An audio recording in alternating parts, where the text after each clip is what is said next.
Hi, this is Mike with AskTractorMike.com. I'm speaking with Jim, an old buddy of mine today. And Jim calls me last night on the phone, and I'm going to give you some grief because you didn't say my tractor won't start. You said the tractor you sold me. That's true. That's true. You in what, 2013, something like that? When you were... In 2013, and I've been out of the dealership world for 5 years. But you never leave your children. You know, they're always out there breaking down. And Jim and I are old buddies, and I'm glad to come help him today. And we're going to try to figure out why his tractor won't start. And I think it's one of two. The key will turn on, it won't crank. Yeah, that's right. And I am the most ignorant mechanic in the world, so it's probably something simple, and I'll be embarrassed through this whole deal, but it's all right. If my tractor will start, I'm happy. Well, since you did the tractor you sold me won't start, and that is a good negotiation tool to get me out here. Yeah. But the 5-year warranty, what happened to it? I thought that 5-year warranty. Well, it was a used tractor when okay. you bought it, if I remember right. But we've got a good tractor here. We don't have a major problem. I get comments all the time from people. My tractor won't start. What do I do? And our first reaction is check the safety switches. But if you've not been around mechanics and mechanical stuff, how do I do that? Well, we're going to show you today. But the first thing we're going to do is we're going to clean off the garden on the battery, and that may fix the problem. Jim has a beautiful place here. He spends a lot of time maintaining his place, maybe a little less time maintaining his tractor. Yeah. The one you sold me? The one I sold him. So the first thing we're going to do today is clean that garden out, and we're going to see if that doesn't fix the problem, because I suspect we don't have a good connection there. A lot of the electrical problems, and really any more with all the electronics on cars, any problem you have, first place you want to go is that battery, because it controls. Now the tractor is less, but get that shiny all the way around there as you can, and we're going to hook it back up and see what happens. Just run that around in there good where you can. Ooh, that wasn't too tight. Okay. So that could be. Let me get both these over. Okay, we've got the battery all cleaned up and nice. We're going to put a coat of grease on these terminals before we leave to make sure they don't get nasty like that again. And we're going to see if this is the problem. Jim is on the tractor seat and he is ready to crank it. Let's see what happens. And nothing. Nothing, okay. Well, all right. Time to check safety switches. We're going to start with a seat switch and pull it off and see if that's the problem. And I've got a seat switch here that I brought off of my tractor. Jim and I have our tractors, not the same model, but they're close enough. That should have just unplugged. All right, we got it unplugged.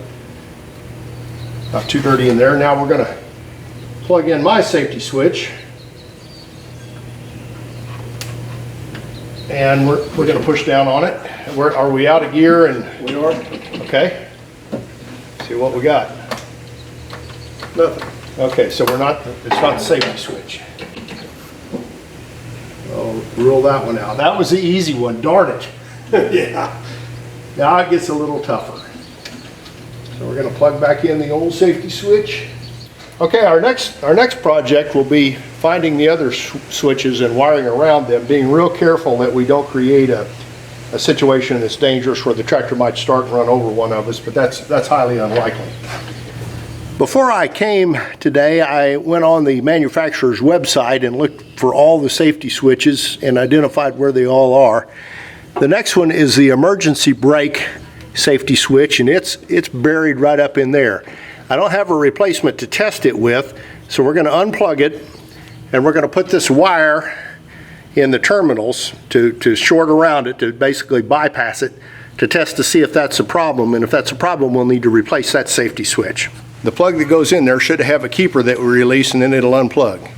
Something just fell out there. Is it dirt? What is that? That's dirt. Okay. Well, if that's a piece of metal, that might be it. Yeah, make sure you keep your mouth closed. That's hard for me to do, Mike. Oh, you just about had it. It's loose. Okay. Now, I'm going to try to get my camera under there. Okay, I'm going to try to show you what we did right here. Say what? There is the safety switch, and there's two prongs in there. And that switch, when that little tab right there is pushed back, that connects those two prongs and lets the tractor start. And if that were the problem, the tractor would start now, because that's made connection right there. Hey guys.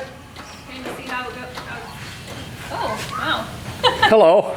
Hi. My daughter Emily. Hi, Emily. You can see how it's going. It's not right now, still didn't start. Okay, so we plug back in. There's the plug on the emergency brake. And that's good. That we know that switch is good because we've wired around it, and it didn't help things. So the next wire we're going to look at is on the other side of the tractor, and it's the, oh looky there, it's the shifter, and that connects in the transmission, and looky there, that's come unplugged. There you go. I think we've located our problem. This is the safety switch right here. It actually goes into the transmission. For the Jim, your tractor has to be the shuttle lever. Forward reverse has to be in neutral, right? That's exactly right for it to start. That is right. And that right there is supposed to be plugged in right there. Okay. And I think that's our problem. And we're going to plug that back in, and I think your tractor's going to start. I was in some high weeds. It probably just pulled Pull it out loose. as it was. Right there. If that weren't unplugged, what I would do is I would plug my wire, one in the red wire, and one end in the red wire, and one end in the white wire, and that would bridge that gap right there and override that safety switch. Okay. I wouldn't want to try to start it, of course, while I'm under the tractor, but that we're going to see now if that was. And by the way, there's your serial number plate right there. Usually the year. You'd have to look up the serial number to get the year, but that's they bury those. Okay, I'm going to pull out from under the tractor now and let Jim get on top of it. And I'm happy on the creeper here. We'll see if we got the problem solved. Hey! Just to show, there's the last safety switch right there, and that's just below the seat, and that's for the power takeoff. Right there. When the power takeoff's on, that's open. That lets that switch come up.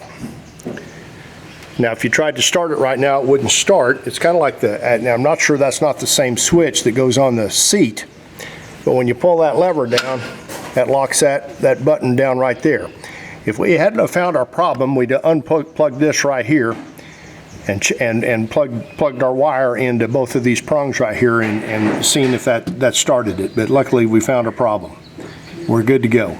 If you're cranking your tractor and it won't start, it's not getting fuel, it could be a problem with a fuel tank. Watch this video right here. And here's another video you might want to watch about maintenance. If you want to subscribe to my YouTube channel, click the mic face icon up in the corner. Make sure you check the bell so you get notifications when I post new videos. Thanks for watching.